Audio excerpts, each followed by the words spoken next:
Hey guys, Britt here. Welcome to End Times Bible Prophecy. Make sure to hit the subscribe, like, and share buttons. Well, today we're going to talk about several stories, both directly and indirectly related to Bible prophecy.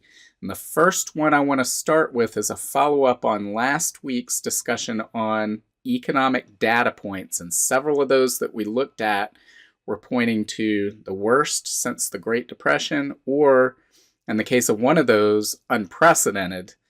So if you haven't seen those, go back and watch last week's video. I want to follow that up by looking at this economic data point as well.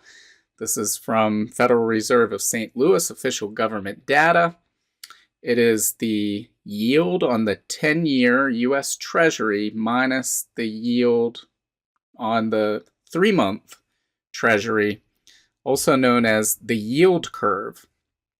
And typically you would expect with a 10-year bond, when people lend their money to the government for 10 years, they would expect a higher rate of return on that than if they lend their money to the government for 3 months, because there's additional risk over that extra 9 years and 9 months that you're lending that cash to the government. So typically you get a higher interest rate on the 10-year. When you do not, that's called an inverted yield curve. And we're looking at that right now. We're looking at the history of this yield curve, all the data that they have given us. I don't know why it only goes back to 1982, but that's all that we have here. But typically, in most cases, in modern history, when you have an inverted yield curve, a recession follows shortly thereafter. And we can see examples of that here where under this black line denotes an inverted yield curve. We had one in late 1989. A year later, we have a recession. So this gray area right here denotes a recession. Saw the same thing here in late 2000, inverted yield curve. Then we had dot-com collapse, 9/11, and a recession. Over here, much of 2006, early part of 2007 was an inverted yield curve. And then we have the Great Recession following thereafter. And we even have an inverted yield curve that came before the pandemic lockdown recession. We had, August, and so the latter part of 2019, and then very quickly in February of 2020. And then that recession came, was very quick, and was over. But now we see, for the last 5 months since October, the yield curve inverted, and it's straight down. This is one of the biggest inversions on record. I think if we had the data, I don't know why they're not showing us data going back, but I think that the previous biggest one was in the early 80s. There were 2 severe recessions in the United States around that time, around the time that they were in a interest rate hiking mode at the Federal Reserve. And this is the worst since then, or worse than that, I believe, and probably the worst on record as far as the difference in those 2 interest rates. So, guys, this is just another sign pointing to a major economic downturn on the horizon. I believe we're already in recession, although when you look at the history of these types of data plots, data points, typically the recession follows afterward. It's after it goes from inverted to back to normal. That's when the recession comes. But I believe we're already in a recession, and we're going to see a depression after this thing comes back. But it's yet another point telling us that bad economic times are ahead. People are preparing. They want the safety of that guaranteed return of their cash in the short term, even at the expense of, and they're assuming that rates are going to be cut and they'll be lower in the long term. So that's why we're seeing this type of stuff. So next, I want to follow up on another thing we talked about, I believe on Friday, where we talked about corn production in the United States, corn production in Argentina. And I wanted to follow up on that because I did not have data on Ukraine, so between the United States, Argentina, and Ukraine, those three countries in 2021 made up 66% of all global exports of corn. So if you were a country that wanted to import corn, odds are it's coming from one of those three countries. 2/3 of all of that imported corn came from one of those three countries. So we already covered last week that there was a decline in production year over year of 9% in the United States. So that's not exports, that's corn production. So only a portion of that production is actually exported. And the same was true in Argentina, where we saw a 14% year over year decline in the production of corn. So again, only a portion of that is going to be exported. But I didn't have figures for Ukraine. I went out and I found this story. This is from oilprice.com. It talks about Ukraine's economy likely to shrink further in 2023. Well, I'll tell you, to listen to the media, you would think that Ukraine was completely unaffected by the war that's going on there, that everything's fine. The grain corridors in the Black Sea have been opened. That's what they've been telling us. So everything's fine. The food's going to be coming. And when we read through the story, yet again, just like a lot of these stories, we get first paragraph, second paragraph, third paragraph, fourth paragraph. To me, the most important economic story or data that you can tell about Ukraine is tell me what's going on in the agriculture sector, because for generations, the Ukraine has been known as the breadbasket of Europe. And today, it is in large part the breadbasket of the world. A lot of countries are heavily dependent on the Ukraine for corn and wheat and sunflower seeds. It's a very important country agriculturally, but we have to read down to paragraph 5 to even read anything about it, which seems unusual to me because by then, 80% of the people who even saw the headline have moved on. They've lost interest. But we get down here and we read about what's really going on. It says Ukraine's agricultural sector has also suffered severe damage as large swaths of arable land have become minefields, and scores of grain silos across the country have been destroyed. Farmers have lost access to credit, seeds, and fertilizers, and in the occupied areas, their harvest was looted by the invaders. Agricultural exports have also been affected by the blockade of Ukraine's seaports.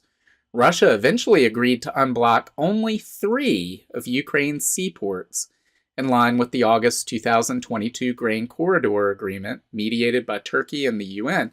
Now, to listen to the media, you would think everything was opened up, there's no problems, there's no hindrance to the agricultural products being sent out to the world. But this is telling us, well, only 3 of their seaports are unblocked. And of course, that's of what's getting out there, with silos destroyed, land that's become farmland that's now minefields, stuff that's been looted. The credit markets are affected, seed and fertilizers, and access to the supply chain around Ukraine has been impacted significantly. So the idea that, well, the farms are untouched, the farmers are going about their business, they're growing all the corn, all the wheat, all the sunflower seeds, everything else, everything's just fine. That's ridiculous. It's propaganda when they're telling us that everything is fine in regard to that. So we read on, it says, yet this was not enough. In the marketing year, which began in July 2022, grain exports have thus far plummeted 29%, in spite of a record harvest from 2021. So a lot of what they would be exporting was grown previously, prior to the war. How much of that do you think is being grown now? And how low will these export figures be 6 months, a year, 2 years from now? This is a major story that the media is just glossing over because it doesn't fit their narrative. But if you look at the decline we've seen from the United States, Argentina, and Ukraine, just some back of the envelope math tells me we're looking at least a 9% overall decrease on the amount of corn available to be exported around the world. And that may not seem like a lot to most people, but that's enough to significantly impact corn prices. And as we stated before, that's going to impact the ability of the nations that rely on imported corn, rely on imported food in general. Because if people can't get corn, well, then they're going to say, well, let's try to get rice, or let's try to get, you have to eat something, right? So the prices of all food, I don't see food prices declining anytime soon. The demand for agricultural commodities globally is going to remain high and most likely increase as we go throughout 2023 and well into 2024. We still have fertilizer issues.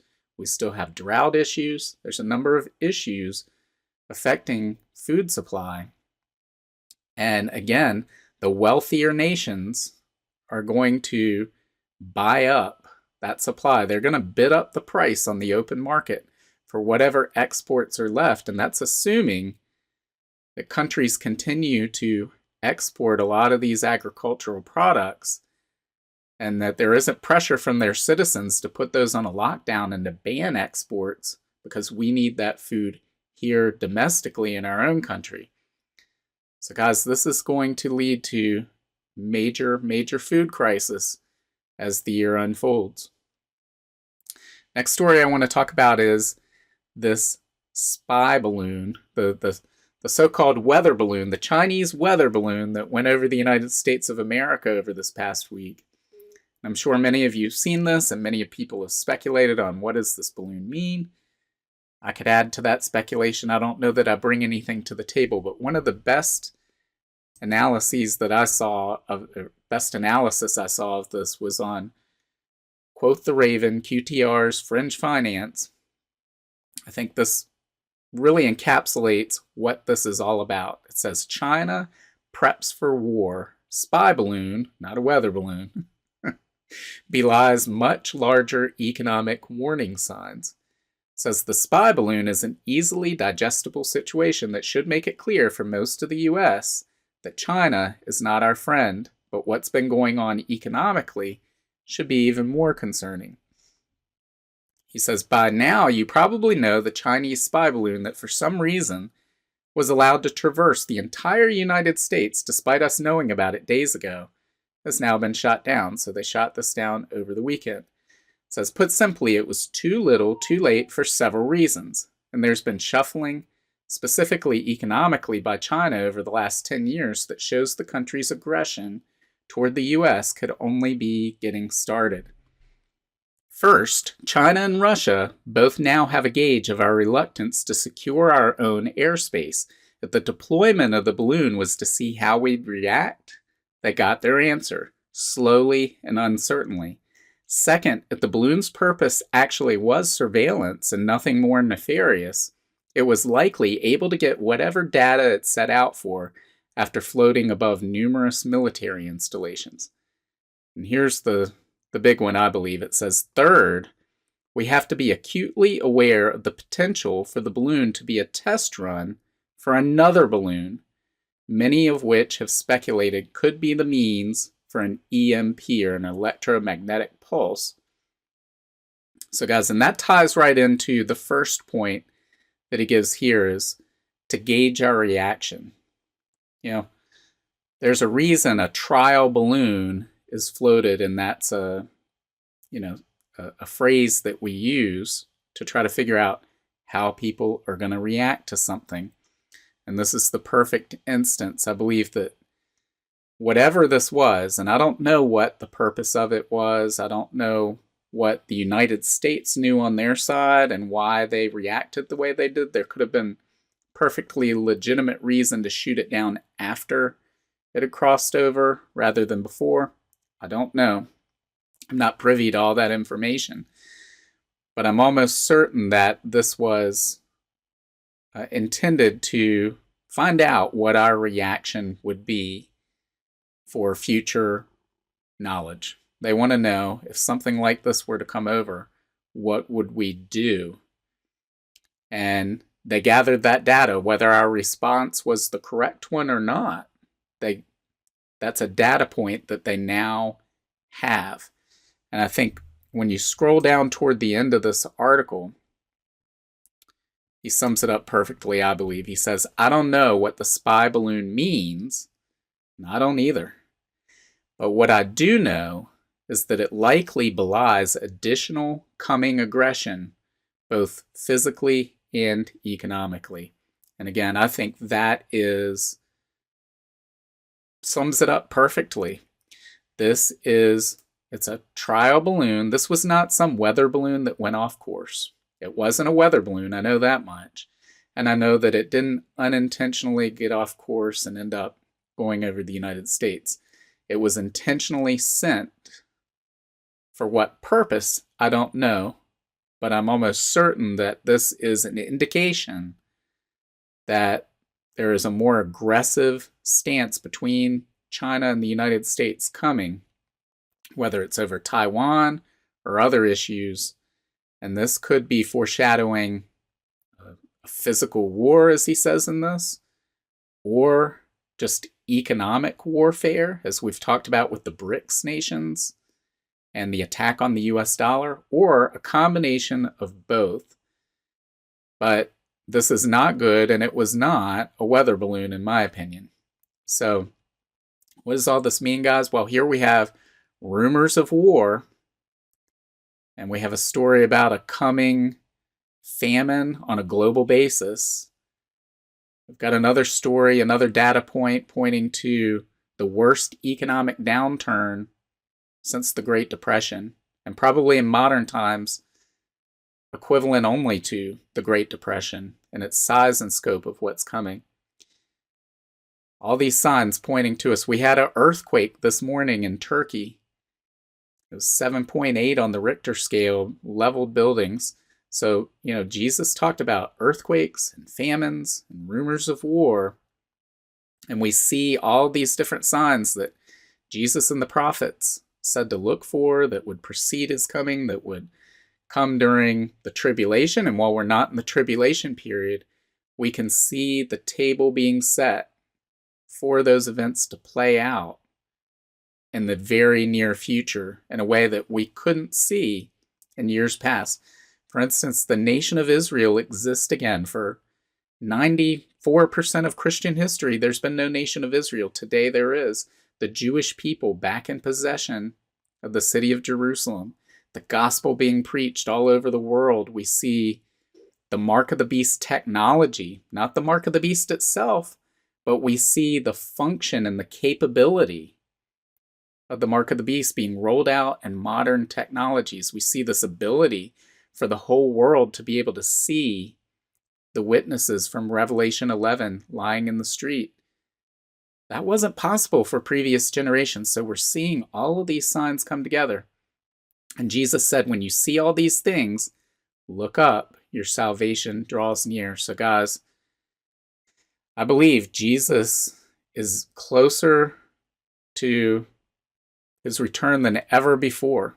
I mean, in these passages where he's being asked these questions, he's talking about his coming at the end of the tribulation to establish his kingdom. But we know that the rapture occurs before the tribulation. So that means the rapture is even closer if we can see these tribulation foreshadowing, these shadows being cast forward to us. Guys, Jesus could return at any moment. We need to be living our lives based on that belief and knowledge. And we need to be going out and doing the Lord's work and living life and being found when he returns doing the work that he gave us to do. So let me know what you think. Leave your comments below. Do you think this balloon was just a weather balloon? No big deal. If you do, leave your comments below and let me know. Make sure to like and share this. And God willing, I'll see you on Wednesday. Bye. If you want to learn more about the end times and Bible prophecy, make sure to sign up for my free monthly newsletter and get your copy of my free ebook, 7 Signs of the End Times. Just follow the link in the description to get your free book. Also, make sure to check out all of my books. Just look up Britt on Amazon, Barnes & Noble, Apple iBooks, Google Books, Kobo, or anywhere books are sold. Thanks for watching today, and until next time, keep your eyes fixed on Jesus, the author and perfecter of our faith.